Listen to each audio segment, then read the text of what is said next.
አንድ አባት እግዚአብሔር ሲለምነው ጌታዬ ኢየሱስ ክርስቶስ በየቀኑ ያንተን መምጣት የማይረሳ ልቡና ስጠኛል።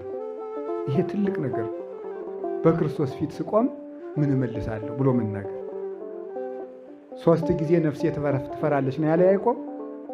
አንደኛ ነፍሴ ከሥጋዬ ስትለይ፣ ሁለተኛ ከመኮንነ ጽድቅ ከክርስቶስ ፊት ለፍርድ ስቆም፣ ሶስተኛ ነፍሴ ፍርድ የምትሰማበትን ጊዜ እፈራለሁ ብሏል። እነዚህ ነገሮች ሊፈሩ የሚገባቸው ናቸው ብሎ ያ ደግሞ መቼ ነው ሲባል ዛሬ። አባ አርሳኔዎስ ሊሞት ሲል ጌታ ተገልጦለታል። የምታርፍበት ጊዜ ደርሷል። ደግሞ ኋላ ይፈራል። አባታችን አንተም ሞትን ትፈራለህ? እንደኔ ለፋው ብያለሁ፣ እንደሱ አላውቅም ቢለኝ ምን አውቃለሁ?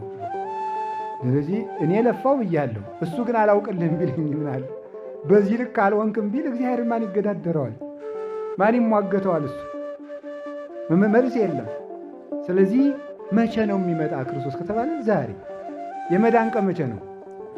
ከዛሬስ መቼ ነው? አሁን።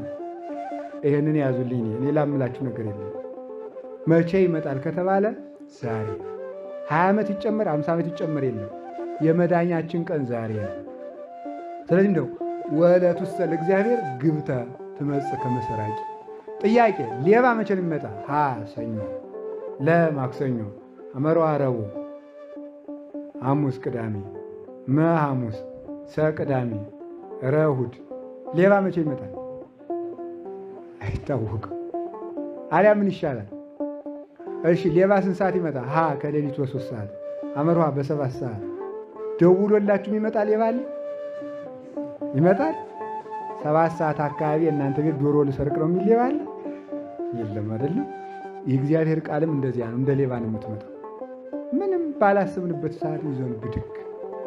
ኧረ ቆይ እነ እንትናን ይቅርታ ልጠይቃቸው፣ ከአስካለ ማርያም ጋር ልታረቅ ነው፣ ከገብረ ሥላሴ ጋር ሽምግልና ረቡ አለኝ። የለም ዝም ብሎ ይዞ ብድግ።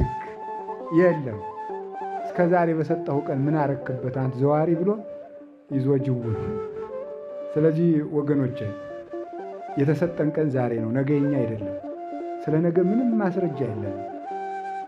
እኛ ያልሸከፍናቸው ጓዞች ስለኖረን እግዚአብሔር ቀን የሚጨምርልን አይምሰላችሁ። ዛሬ ነው የሰጠን እግዚአብሔር። በነገ ስልጣን የለንም። የሰመሰተ ሄሊ ለረሳ ነገ ለራሷ ታውቃለች። የነገ ባለቤት እሱ ያውቃል። ዛሬ የመዳን ቀን ነው።